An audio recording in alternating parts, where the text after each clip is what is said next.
Welcome to Fragrance Facts, where I give you guys truthful and tested details on the fragrance so you can learn more about it. Today we're going to discuss my fragrance review on a brand new release by Paco Rabanne, and this fragrance is called 1 Million Elixir.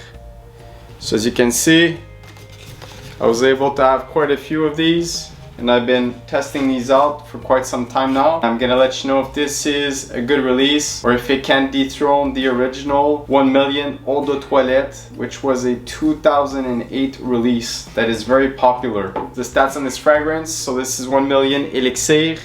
It's a brand new 2022 release, classified as a Parfum Intense concentration. So this fragrance, I was not able to figure out who the perfumer is, but most likely it's Christophe Renaud. He was also involved in the original 1 Million, and he was also involved in the Parfum and other fragrances in this line, so I wouldn't be surprised if he was at least involved in this one as well. Now this fragrance is gonna be after the original 2008 release Eau de Toilette, also another one after the Parfum, which was a 2020 release, and then this one, the 2022 release. Now off the initial blast, what you get when you spray this on, you get this fresh sweet apple, this rosy and orangey floral Osmanthus, and this green smoky Davana, and a dark bourbon vanilla. So it's gonna be fresh, it's gonna be sweet, it's gonna be floral green,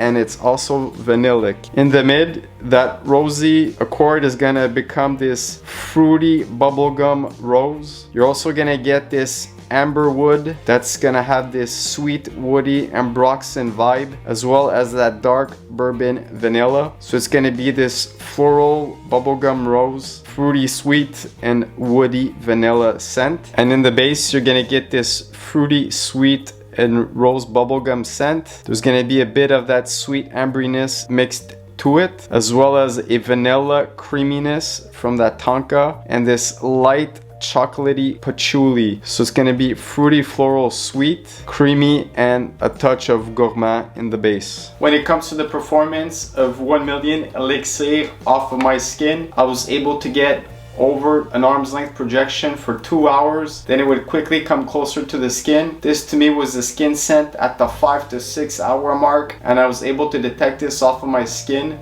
up to 14 hours. It's not beast, it's not an unbelievably strong performing scent, but it does stick close to the skin, and this is often the case with parfum concentration fragrances. Now for the sillage, this was one of the strong points of this fragrance. I was able to detect a scent wolf trail around me up to 9 hours. Again, it's not beast, but it was moderately detectable the whole time when it comes to the scent profile for me. Let me start off real quickly by talking about the original. So the Eau de Toilette 2008 release. So this is gonna be a sweet bubblegum fragrance. It's gonna be fresh, it's gonna be airy, and it's gonna be spicy cinnamon. Then you're gonna have that Parfum, the 2020 release.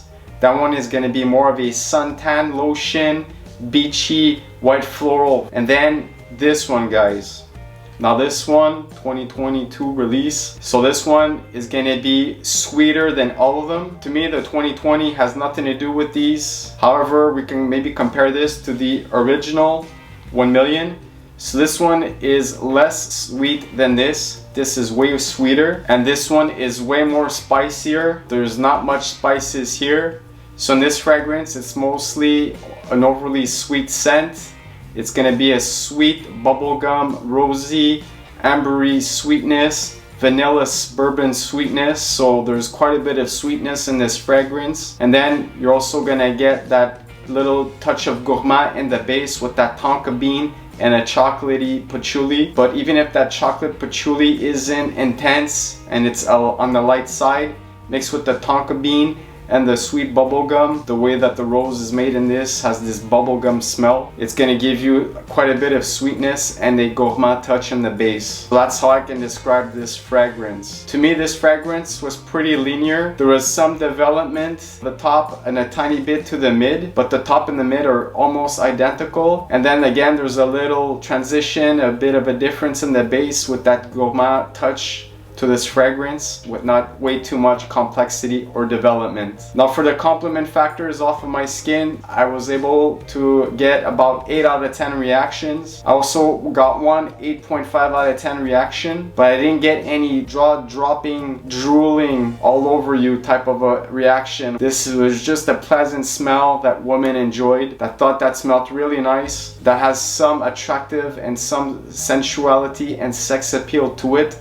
But it's not gonna be that superstar sexy fragrance that girls are gonna enjoy and drool on, kind of like the one by Dolce & Gabbana. I personally like this fragrance. I would rate this a solid 8 out of 10, but I would not pay retail for this. I would suggest you to get a nice deal off discount website, and then this I think would be a good buy at that price. You're gonna get resemblances to this original EDT 2008. This is going to be the bubblegum part of the fragrance. You're also going to get the Most Wanted Parfum by Azzaro. That fragrance is going to be that amber wood vibe from that fragrance that's going to be in this elixir version. And then you're also going to get some bits and pieces of a smell from Armani Code Absolu. So here you're going to get the apple, you're gonna get the vanilla and the tonka bean, the way it's made in this one. You're gonna detect it in 1 Million Elixir.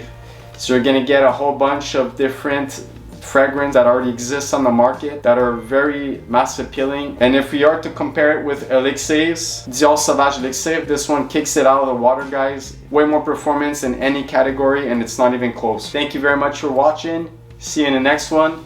Take care, peace, and lights out.